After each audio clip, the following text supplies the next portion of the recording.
अगर आपको अभी भी मेरी बात पर विश्वास नहीं है ना, तो अंदर जाकर टीवी ऑन कीजिए और बिजनेस न्यूज चैनल देखिए, सब कुछ समझ में आ जाएगा।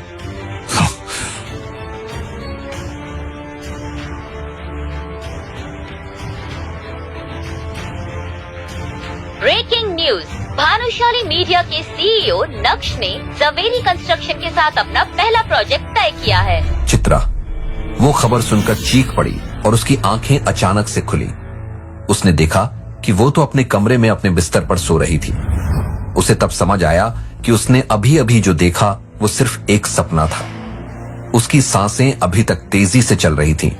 हे भगवान, मैं तो डर ही गई। ना जाने क्यों आजकल मुझे इतने अजीब से सपने आ रहे हैं। लेकिन चित्रा को तो इस बात का आइडिया तक नहीं था कि यह सपना सच्चाई से बिल्कुल दूर नहीं था। नक्श ही भानुशाली ग्रुप का सीईओ बन चुका था। दरअसल कुछ दिन पहले नक्श को अपने दादाजी यशवर्धन भानुशाली का कॉल आया और उन्होंने उसे अपने ऑफिस मिलने बुलाया। आखिर आज इतने सालों बाद हमारी मुलाकात हो ही गई नक्श बेटा। तुम इससे पहले कुछ कहो, मैं तुमसे तहे दिल से माफी मांगना चाहता हूं। मैं जानता हूं इतने सालों में मैंने तुमसे बात करने की कोशिश नहीं की, लेकिन मैं करता भी तो किस मुंह से। मिस्टर भानुशाली, हम दोनों जानते हैं कि हम यहाँ ये इमोशनल बातें करने नहीं आए हैं, तो सीधा काम की बात करते हैं, वरना मैं चलता हूं यहां से। यशवर्धन अब समझ चुके थे कि नक्श अब उनकी बातों में नहीं आने वाला। नहीं बेटा, भानुशाली ग्रुप को तुम्हारी बहुत जरूरत है बेटा। तुम्हारे दादाजी को तुम्हारी बहुत जरूरत है। मैं जानता हूं मैंने तुम्हारे पापा के साथ कुछ ज्यादा ही ज्यादती की थी। मैं इसके लिए शर्मिंदा हूं। जिस एम्पायर को तुम्हारे पापा ने बड़ी मेहनत से खड़ा किया था, आज वो एम्पायर टूटने के कगार पर है। मैं चाहता हूं कि तुम ये कंपनी ज्वाइन करो। नक्श को अपने दादा को इस तरह इमोशनल देखकर बुरा लग रहा था, लेकिन वो अपने चाचा दर्पण भानुशाली, जो कि इस कंपनी के फिलहाल सीईओ हैं, उन्हें बिल्कुल पसंद नहीं करता था। दादाजी, मैं कंपनी ज्वाइन करने को तैयार हूं, मगर अपनी शर्तों पर। शर्त? कैसी शर्त बेटा? मेरी पहली शर्त है कि मैं ये कंपनी तभी ज्वाइन करूंगा जब मुझे इसका सीईओ बनाया जाएगा। बेटा, ये तुम क्या बोल रहे हो? तुम अपने चाचा की जगह कैसे ले सकते हो? ठीक वैसे ही जैसे चाचा ने मेरे पापा की जगह ली थी। और हां, मेरी दूसरी शर्त यह है कि मुझसे मेरे काम करने के तरीके के बारे में कोई नहीं पूछेगा। पैसा कहां से आ रहा है, कहां जा रहा है, कोई सवाल नहीं। मुझे अपने तरीके से काम करने की पूरी फ्रीडम होगी। नक्श की इन शर्तों को सुनकर उसके दादाजी के पैरों तले जमीन खिसक गई थी, लेकिन वो भानुशाली ग्रुप के गिरते हुए शेयर के बारे में अच्छी तरह से जानते थे। ये शर्तें सुनकर ऐसा लग रहा है जैसे तुम मुझसे किसी जन्म का बदला ले रहे हो बेटा।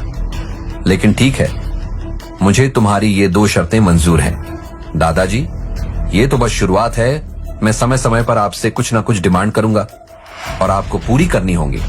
आखिर ठहरे तो आप मेरे दादाजी। इधर चित्रा के होश इस अजीब से सपने के कारण उड़ गए थे। वहीं दूसरी ओर अनिका के होश नक्श को सूट बूट में देखकर उड़ गए थे। वो जल्दी से नक्श के पास गई। नक्श, तुम यहां क्या कर रहे हो? नक्श अनिका को देखकर घबराया हुआ था। उसे लगा कि आज उसकी सच्चाई अनिका के सामने आखिरकार आ ही जाएगी। लेकिन तभी नक्श के दिमाग में एक आइडिया आया और उसने कहा, वो अनिका, मैं मेरे बॉस के कुछ काम से यहां आया था। मैं लेट हो रहा हूं और वो पहले ही बहुत गुस्से में है। मैं अब और लेट नहीं हो सकता, इसलिए मैं निकलता हूं। Okay, bye. इससे पहले अनिका कुछ कह पाती, नक्श वहां से निकल गया। अनिका भी वहां से निकल गई। आज वो बहुत खुश थी क्योंकि उसने वो डील क्रैक कर ली थी जिसे क्रैक करने की लाख कोशिशों के बाद भी उसके मैम्बो अंकल नाकाम रहे थे। अगली सुबह जब ड्राइवर नहीं था तो अनिका नक्श को अपने ऑफिस ले आई। वो जैसे ही कैबिन में घुसी, विहान उसका वहां इंतजार कर रहा था। यार, कितना लेट कर दिया तुमने? मैं कब से तुम्हारा यहां इंतजार कर रहा था। सॉरी, वो आज मेरा ड्राइवर छुट्टी पर था। चलो, देर आए दुरुस्त आए। मैं तुम्हारे लिए एक गिफ्ट लाया हूं, लो इसे खोल कर देखो। नक्श भी चुपचाप खड़ा ये सब देख रहा था। अनिका ने गिफ्ट खोला तो वो एक्साइटमेंट के कारण चीख पड़ी। ओ माय गॉड विहान, क्या ये वही है जो मैं सोच रही हूं? Dream lover necklace? लेकिन ऐसे नेकलेस तो पूरे दुनिया में बहुत कम है। तुम्हें यह कैसे मिल गया? अनिका ये कह रही थी और नक्श के मुंह से हंसी निकल गई। विहान नक्श की इस हरकत से चिढ़ चुका था, लेकिन वो कुछ कहता इससे पहले ही अनिका बोल पड़ी। तुम्हें किस बात पर हंसी आ रही है? अनिका, क्या तुम सच में ये ड्रीम लवर नेकलेस की रेप्लिका असली लग रही है? विहान भी समझ गया था कि अब वो इस फेक नेकलेस को असली नहीं बता सकता। हाँ, ये रेप्लिका है, लेकिन तुम चिंता मत करो अनिका, मैं तुम्हें जल्द ही असली डायमंड नेकलेस ला कर दूंगा। विहान की बात सुनकर नक्श फिर जोर से हंस पड़ा। इस बार अनिका को विहान के चेहरे पर उसका गुस्सा साफ दिखाई दे रहा था और वो नहीं चाहती थी कि विहान गुस्से में आकर उससे पार्टनरशिप तोड़ दे, इसलिए वो बीच में बोल पड़ी। नक्श, तुमने कितनी बार कहा है बीच में मत बोला करो।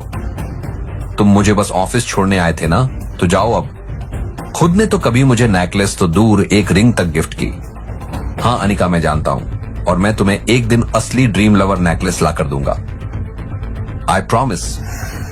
इतना कहकर नक्श वहां से निकल गया और उसने अपने दादाजी को कॉल लगाकर रियर डायमंड नेकलेस की डिमांड की। इसके बाद वो घर जाकर अपने ऑफिस के लिए निकल पड़ा। वो अपने स्कूटर पर था। वो जैसे ही कंपनी के गेट में घुसने लगा, पीछे से एक गाड़ी ने उसे टक्कर मार दी। नक्श ने उठकर खुद को संभाला और देखा कि वो एक बहुत महंगी लग्जरी गाड़ी थी। उसमें से एक लड़की उतरी और चिल्लाते हुए नक्श की ओर आने लगी। आखिर कौन थी ये लड़की? क्या करेगा अब नक्श? क्या नक्श की ड्रीम लवर नेकलेस की डिमांड पूरी करेंगे उसके दादाजी? इन सभी सवालों का तुरंत जवाब चाहिए तो पॉकेट FM डाउनलोड करें और सुनें super hit series Insta empire.